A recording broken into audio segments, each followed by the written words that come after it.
It's time to buy your first mace and you don't know what to get. I'm here to help you. Let's have a look at different size maces and why you might choose a short one over a long one or a long one over a short one.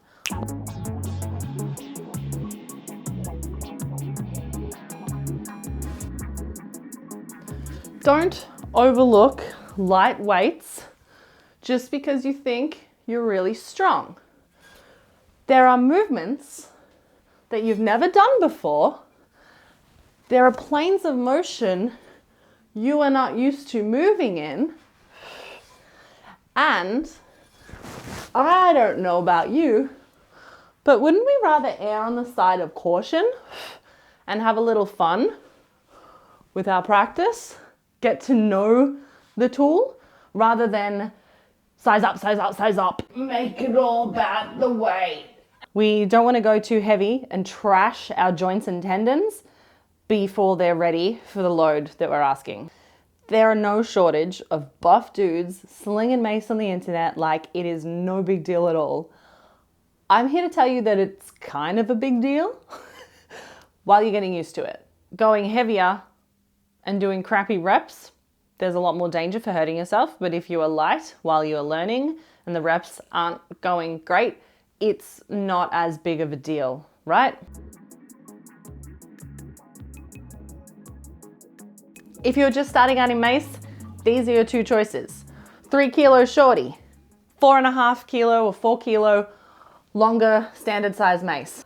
Most of my students ended up getting both the 3 kilo shorty and the 10-pound long mace, and they love it. They've got the option to size down when they need to, and they've got the option to size up when they need to. Because the steel mace is an offset tool, you're gonna have to learn about leverage. You're gonna have to learn about swinging and catching in really specific places to keep yourself safe. Sometimes that can be done with a heavier weight. Sometimes it's going to completely get in the way of you figuring out what you're supposed to be doing. If you're going to do Steel Mace Flow or traditional swings, you're probably going to want to start with a 10-pound mace. If you're reasonably strong and you also already train, 10 pound, 4 kilos is going to be great. You're going to start with your 360s choked up while you learn the positions, learn the pattern that you need, and really just drill in those baseline mechanics before you start to go nuts, be at the end of the handle, actually use the momentum and turn. The humble 3 kilo shorty should not be overlooked.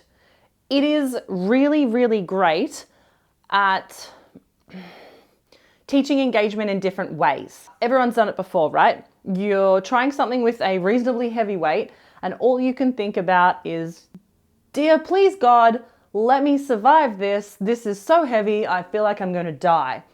And the whole time doing the exercise, you are focusing on not dying. We don't wanna do that here.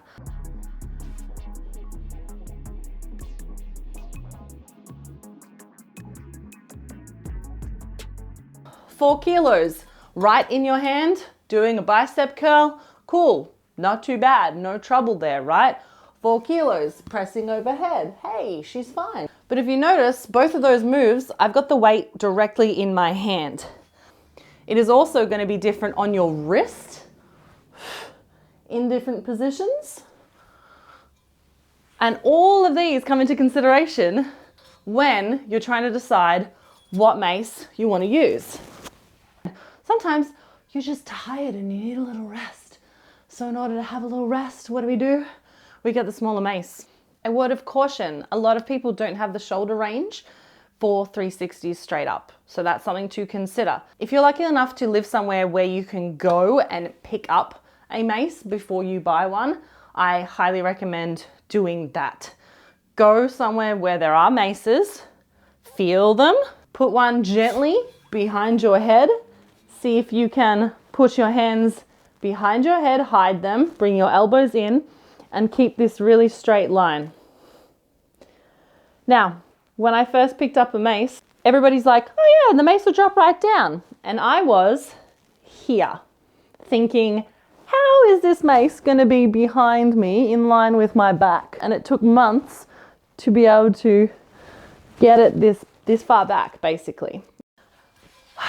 Okay, this is like take 1 billion, and there doesn't need to be a billion takes for this. Chances are this isn't your first YouTube video about this. I know, because I wouldn't watch just one either. You're gonna buy whatever mace you're gonna buy, right? These are just my recommendations from what I've seen, and it's just like, they're your shoulders. If you wanna fuck them up, fuck them up.